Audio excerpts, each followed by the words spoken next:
전에 드실 시간이 지났사옵니다. 아비가 자식을 위해 책을 만드는데 자네 같으면 잠이 오겠는가? 영조는 뒤늦게 얻은 세자가 훌륭한 왕의 제목으로 성장하길 바라지만 기대와 다른 모습에 실망하게 된다. 자식을 생각하는 부모의 본심이야 어찌 다르겠습니까? 세자 역시 완벽한 세자가 되고 싶었지만 다그치기만 하는 아버지를 점점 원망하게 되고 예, 다 제 잘못입니다. 왕과 세자로 만나 아버지와 아들의 연을 잊지 못한 운명. 영화 사도입니다. 굉장히 다양한 장르의 사극으로 관객들에게 오랫동안 사랑을 받아온 이준익 감독. 이번에는 정통 사극 사도로 찾아왔습니다. 어서 오세요. 안녕하세요. 안녕하십니까. 반갑습니다. 포스터의 그 카피에서부터 뭔가 역사적인 구도보다는 개인적인 슬픔들이 굉장히 크게 확 다가온 면이 있거든요. 사도 같은 경우는 아버지가 왕이니까 당연히 이제 차기 왕으로서의 기대감을 가질 수밖에 없는데 모든 기대는 실망의 원인이 되기 때문에 과도한 기대는 옳지 않다라는 그런 교훈이 있는 것 같아요. 살다 남으신 명과 복록은 자손의 전으시고. 첫 장면부터 굉장히 감정적이고 굉장히 격동이 느껴지는 칼을 들고 영조에게 휘쳐가는 사도. 본래 시나리오에서는 그게 아니었어요. 제가 좀 잘못 찍은 것 같아요. 어쨌든 그래서 네? 그래서 이제 우리 편집 감독이 과감하게 사도가 칼을 들고 영조 앞에 가는 그 과정을 프롤로그로 이제 전환시켜서 탁월한 선택. 그치. 탁월한 역시 그러니까 영화라는 것이 감독 혼자 만드는 게 아니고 너무 익숙한 이야기라서 그렇게 도입부가 시작이 된 줄 알았어요.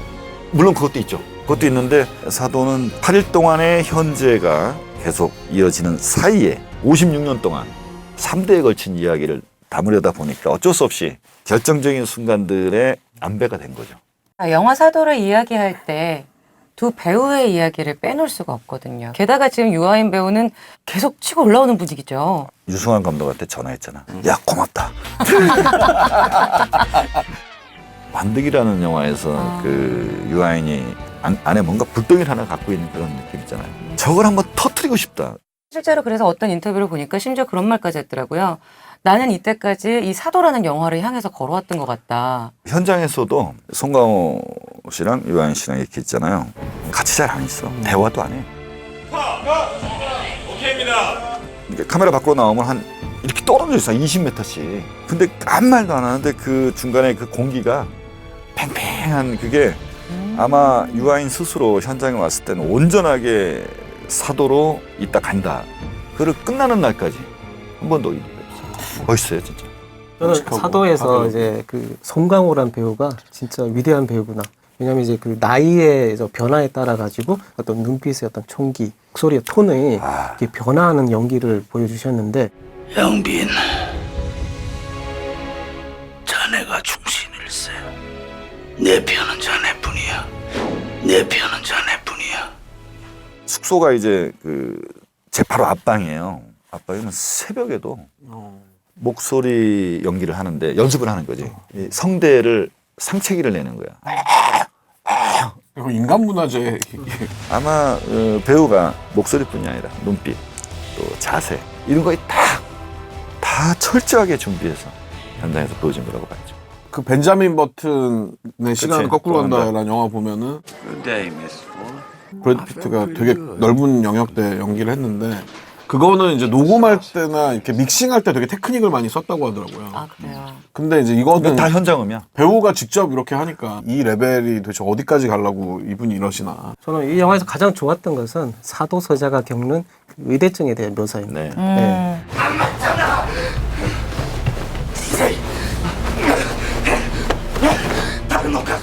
사도 세자에게 그 옷을 입는 행위 자체가 고통과 그 굴욕의 반복이잖아요. 옷을 입는 순간 아버지 용조를 만나야 하기 때문이잖아요. 그렇죠. 그래서 저는 그 장면이 맞아요. 굉장히 인상 그러니까 깊었어요. 그래서 저는 이 영화를 어떤 정치 드라마라기보다는 한 개인의 심리 드라마다라고 접근을 한 거예요. 세상에 미쳐서 태어난 사람은 없을 거 아니라는 거죠. 그 원인의 과정을 이제 4살 때부터 쭉 밟아온 것이고.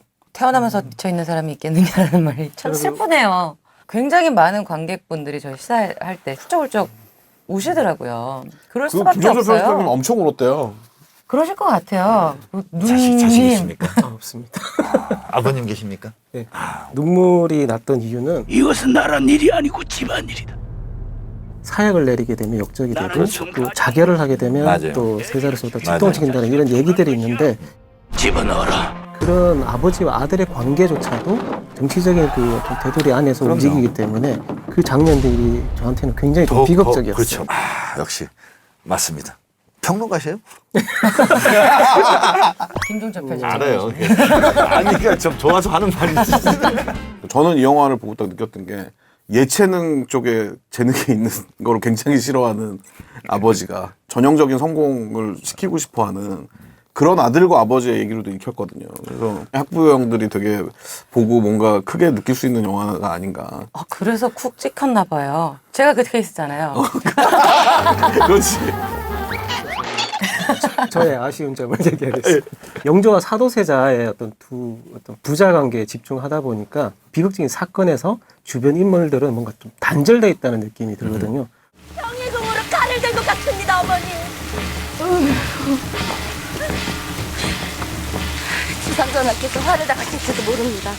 이 영화는 너무 영조와 사도세자 둘만의 이야기로만 비춰지는 게 조금 아쉽습니다. 그 두 배우 때문에 그런 거예요.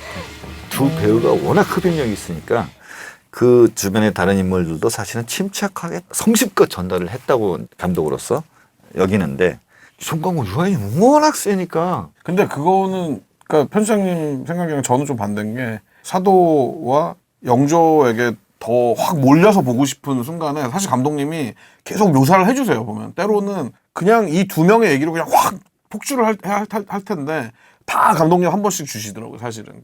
제가 드린 질문의 요지는 예를 들어 주인공이 죽었다라고 했을 때 그와 연관돼 있던 인물이 생각이 나서 안타깝다, 아쉽다라는 어떤 느낌이 있는데 말씀하신 부분들에 대한 사건들은 다 있어요. 실질적으로 그 사건에 돌입을 했을 때는 그 인물들이 떠올려지지 않는 거죠. 자, 그럼 영화 사도 오늘 김종철 편집장님의 별점은요? 사도 제 별점은 4개입니다. 아, 역시 별점이 굉장히 높네요. 네. 네. 워낙 뭐 많이 오셨다고 하시니까요. 활자 속 슬픔을 살아있는 고통으로 끌어내다. 송강호 씨를 인간 무형 문화재로 추천합니다. 강호 형이 전화 오겠다. 뭐라고요, 감독님?